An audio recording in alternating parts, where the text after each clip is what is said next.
بسم اللہ الرحمن الرحیم قال رب بما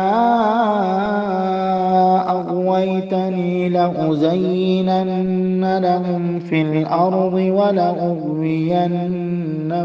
أجمعين إلا عبادك منهم المخلصين۔ اعوذ باللہ من الشیطان الرجیم، بسم اللہ الرحمن الرحیم۔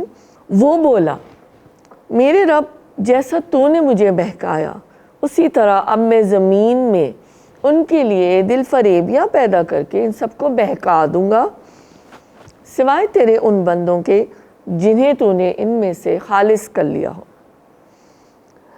اب یہ تھا ایک بگسٹ چیلنج جو کہ شیطان نے اللہ تعالیٰ کو دیا تھا، اور ہم سب میرے خیال میں اپنے بچپن سے ہی یہ حضرت آدم علیہ السلام، اللہ تعالیٰ، فرشتے اور شیطان، یہ چار سبجیکٹس کا ڈائلاگ کانورسیشن سن رہے ہیں، اور قرآن میں اس کا بارہا ذکر ہے۔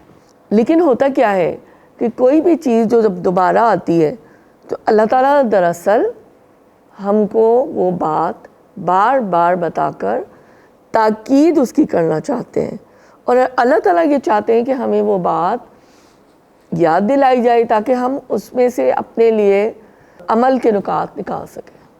تو صرف یہی بات ہے۔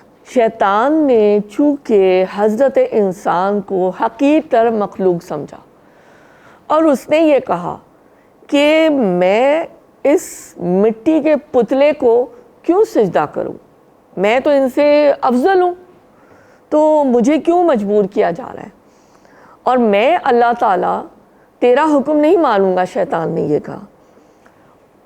اس وقت اس نے یہ چیلنج دیا کہ میں انسان کو دنیا اتنی دل فریب بنا کر دکھاؤں گا کہ وہ دھوکہ کھا کر نافرمان بن جائیں گے، اتنا خوشنما بناؤں گا، اتنا خوبصورت بناؤں گا، ایسے ایسے فائدے دوں گا جو کہ ظاہر عارضی ہوتے ہیں نا۔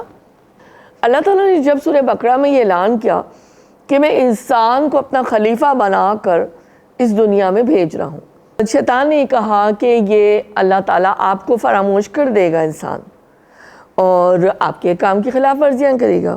دو تین ایگزامپلز دیکھ لیتے ہیں کہ کیا ایگزامپل ہو سکتے ہیں، چیلنجز کیا آتے ہیں۔ دیکھیں یہ قرآن لائیو ہے، جیسے ابھی ہم اگر لائیو جا رہے ہیں تو قرآن بھی تو لائیو ہے۔ Why don't we understand this fact? اللہ تعالیٰ نے اتارا ہے رسول اکرم صلی اللہ علیہ وآلہ وسلم کے قلب اطہر پر، کس لیے؟ کہ انہوں نے آگے پہنچایا حضرت جبرائیل علیہ السلام کے ذریعے، اور ہم تک پہنچایا۔ تو یہ ایک زندہ کتاب ہے، ہم کو کیا کرنا ہے؟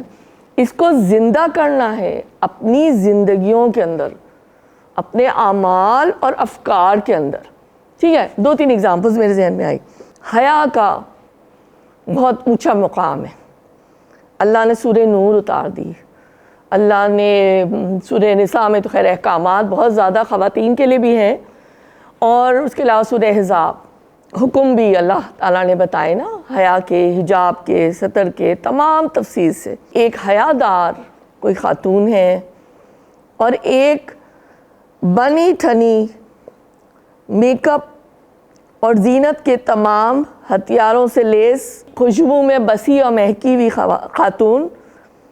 ان دونوں میں سے ہم سوچ لیتے ہیں کہ اس دنیا میں ہمیں کیا چیز خوشنما شیطان بنا کے دکھا رہا ہے۔ ٹھیک ہے، جواب ہمارے دل خود دے دیں گے اور دماغ۔ سیکنڈ میں نے سوچا حلال مال، جس میں ہمیں آزمائشیں بھی دینی پڑ جاتی ہیں، مشکلیں بھی ہو جاتی ہیں، تو مال باطل وہاں ٹکرا جاتا ہے۔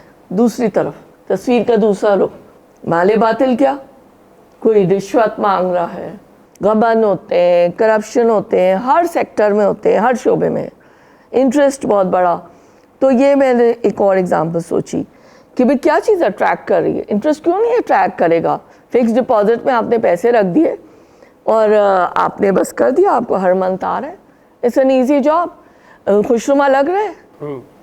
کچھ کرنا بھی نہیں پڑ رہا اور انکم بھی آ رہی ہے۔ جی، تیسری مثال جو میرے ذہن میں آئی وہ یہ تھی کہ حلال ریلیشن شپس، فار انسٹنس سب سے پہلے تو میں ہسبینڈ وائف کا ہی ایک ٹارگٹ کرنا چاہ رہی ہوں کہ ہسبینڈ وائف ٹھیک ہے اچھی طرح رہ بھی رہے، بن رہی ہے نہیں بن رہی ہے، لیکن sometimes it's a roller coaster drive. قرآن بھی ہمیں تفسیر سے ہی سمجھاتا ہے کہ مجموعی طور پہ اچھی طرح آپ کی زندگی بسر ہو رہی ہے تو اس کو چلاتے رہیں گاڑی کو.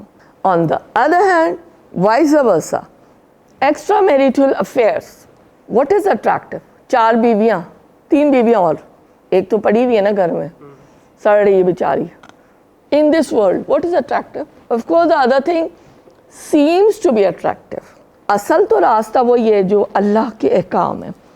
یہاں پہ جو یہ 39 تھی اور 40، اس نے یہ کہہ دی یہ بات نا کہ میرے رب جیسا تو نے مجھے بہکایا اسی طرح میں زمین میں ان کے لیے دل فریبیاں پیدا کر کے سب کو بہکا دوں گا، اور اسی کی کنٹینیویشن ہے سوائے تیرے ان بندوں کے جنہیں تو نے ان میں سے خالص کر لیا ہو، جو چنے ہوئے بندے ہیں.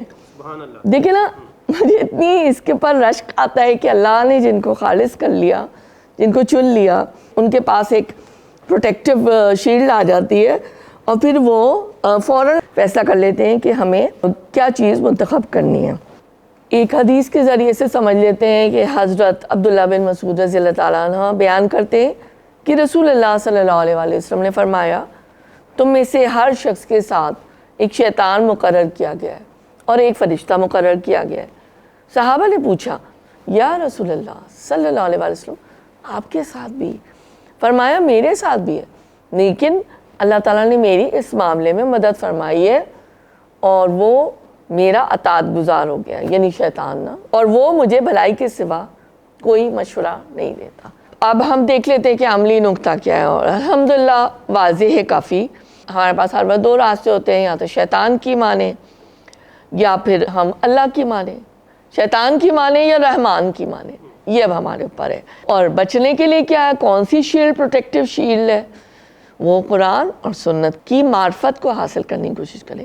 وہ ہمیں اللہ کی محبت اور اللہ کے خوف کے راستے کی طرف لے جائے گا. اسی طرح پھر ہم کوشش کر سکتے ہیں کہ اللہ کرے کہ ہم مخلصین کے اندر ہمارا نام شامل ہو جائے. آمین.